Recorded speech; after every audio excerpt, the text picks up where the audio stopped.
13 millions de dollars par Bitcoin d'ici une vingtaine d'années. Ça, c'est la prédiction de Michael Saylor, le CEO de Strategy, qui a tout investi dans Bitcoin. Oui, 13 millions. Pour Cathie Wood, la CEO de ARK Invest, et Robert Kiyosaki, entrepreneur et écrivain du célèbre livre Père riche, Père pauvre, on sera plutôt aux alentours de 1 million, voire 1,5 million d'ici quelques années. Des prédictions très bullish pour le prix du Bitcoin, c'est vraiment pas ce qui manque. Chaque semaine, un nouveau chiffre tombe. Parfois, ça sort de nulle part, parfois c'est appuyé par des modèles, des données ou des analyses macro, et entre nous, c'est un peu normal. Bitcoin est en train d'écrire un nouveau chapitre de son histoire. On est au cœur d'un cycle haussier, le halving est passé, les ETF sont là, et les institutionnels aussi. Alors forcément, tout le monde sort sa boule de cristal. Mais aujourd'hui, on va redescendre un peu sur Terre. Bitcoin va peut-être grimper jusqu'au million, c'est pas impossible, mais d'ici là, il peut se passer plein de trucs. Alors on va réduire un peu la fenêtre et zoomer sur notre cycle actuel, parce que là aussi, on a des prédictions intéressantes. Des banques d'investissement, des gestionnaires d'actifs, bref, des gens qui ont les yeux et les oreilles autour des hautes sphères. Des gens qui, qu'on les aime ou pas, ont de vrais moyens, des modèles robustes et souvent une bonne mémoire des cycles précédents. Dans cette vidéo, on va passer en revue les projections du prix du Bitcoin pour la fin de ce cycle, c'est-à-dire à l'horizon fin 2025 voire 2026. Qui prévoit quoi, sur quoi il s'appuie et surtout, est-ce que c'est crédible ou complètement déconnecté de la réalité? On va voir ça ensemble. Alors installez-vous bien confortablement et ouvrez grand les oreilles parce que vous allez voir que même les institutions les plus sérieuses commencent à envisager des scénarios qu'on aurait jugés fous il y a encore quelques années. Allez, c'est parti. Un petit mot pour commencer sur le crypto comptable qu'on aide pour son lancement. Il nous a aidé à créer le journal du coin et on bosse avec lui depuis maintenant plus de 8 ans. Le crypto comptable lance une nouvelle newsletter où il cherche à faire 25% de rendement par an sur des stablecoins avec son capital de 100 000 $. Pas de trading actif, pas de signaux, pas de gambling ou de meme coin, il vous filme son écran et vous montre étape par étape comment il place son argent au fil des semaines. De notre côté, on va suivre ça avec grand intérêt et on croise les doigts pour que ça marche fort. Si ça vous intéresse, le lien est dans la description. Il reste moins de 50 places avec 50% de réduction, alors n'hésitez plus.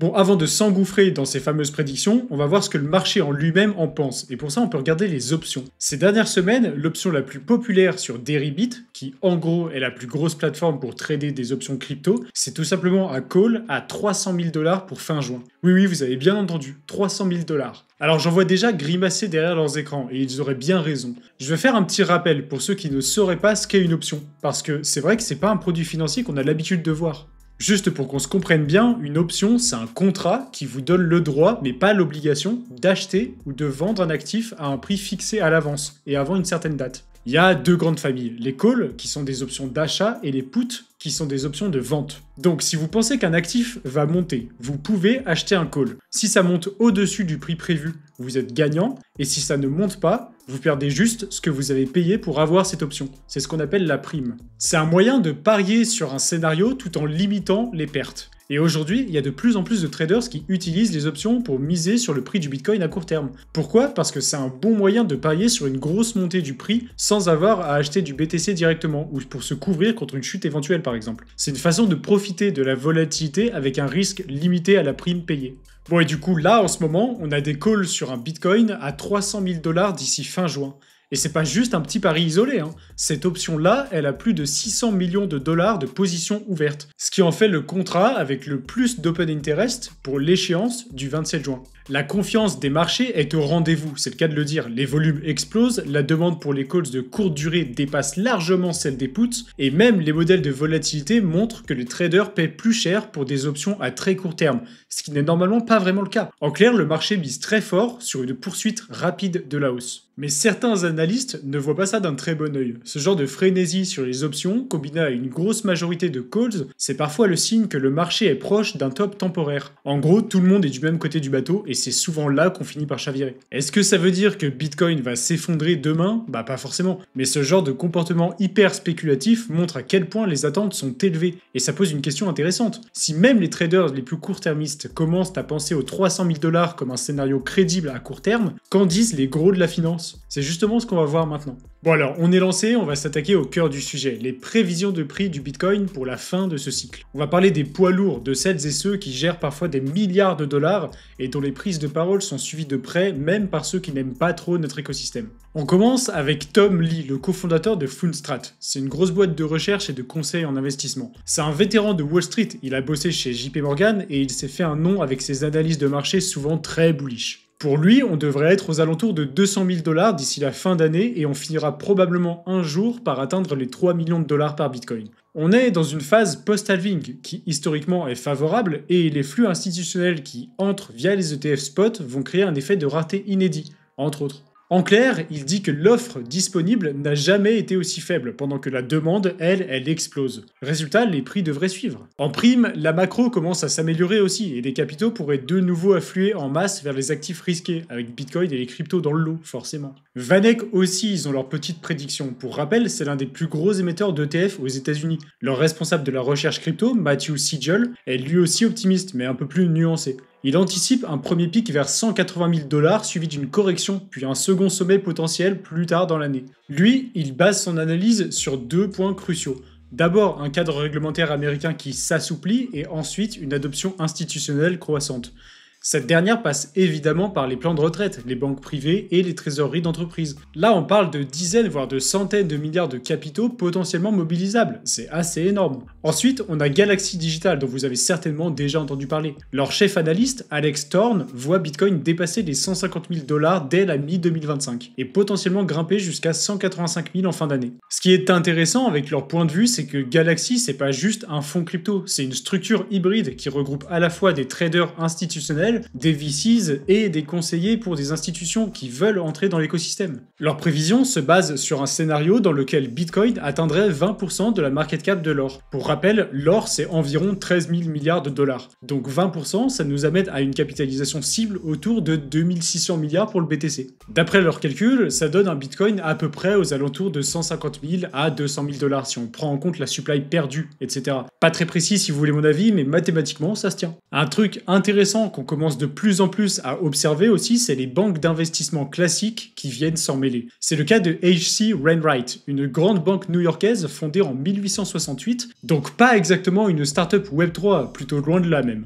Pour eux, Bitcoin atteindra les 225 000 $ d'ici la fin de l'année. Ils citent aussi la clarté réglementaire, les ETF et une offre toujours plus rare qui résonne avec une demande toujours plus croissante. Et ils ajoutent un truc intéressant. Pour eux, beaucoup d'institutionnels sont encore sur la touche et attendent un signal clair et définitif. Ce qui veut dire qu'on pourrait encore voir un deuxième souffle haussier au moment où ces capitaux-là entreront enfin. Dans le même genre, on a aussi Standard Chartered, une grosse banque d'investissement tournée vers les particuliers. Geoffrey Kendrick, leur responsable des actifs numériques, avait initialement prédit que le prix du Bitcoin atteindrait 120 000 $ au deuxième trimestre 2025. Il estime désormais que cet objectif est non seulement très atteignable, mais peut-être même trop bas. Il justifie cette révision par des flux massifs de capitaux entrants qu'il considère comme le nouveau moteur du marché, dépassant les précédents narratifs liés à la corrélation avec les actifs risqués ou à la réallocation stratégique hors des actifs américains. Selon Kendrick, le contexte actuel est extrêmement favorable. Bitcoin est de retour au-dessus des 100 000 $ et les ETF spot américains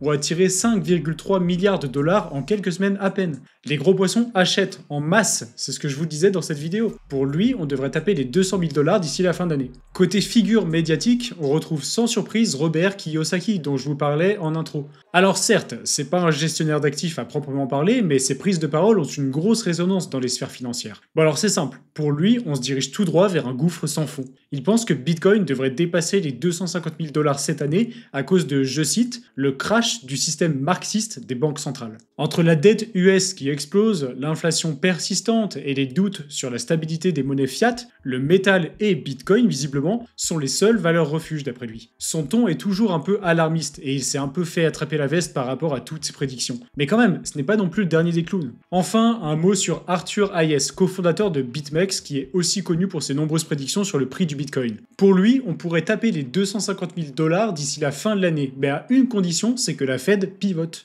Il explique que si la Fed relance la planche à billets, comme elle l'a toujours fait en période de crise, alors Bitcoin s'envolera. Pour lui, la valeur du BTC est directement liée à la dilution du dollar et à la quantité de monnaie en circulation. Et si les taux baissent à nouveau, si les liquidités reviennent vraiment, alors ça risque de skyrocket bien fort. Donc voilà, on a une fourchette basse autour de 150 000 $, une médiane optimiste à 200 000, et on en a bien quelques-uns qui sont encore plus bullish que ça. Bon, maintenant que vous avez une idée des cibles de prix annoncées par les gros noms de la finance, la vraie question c'est pourquoi est-ce qu'ils sont autant en confiance? Qu'est-ce qui leur fait dire que Bitcoin pourrait doubler, tripler, ou voire même plus d'ici la fin d'année?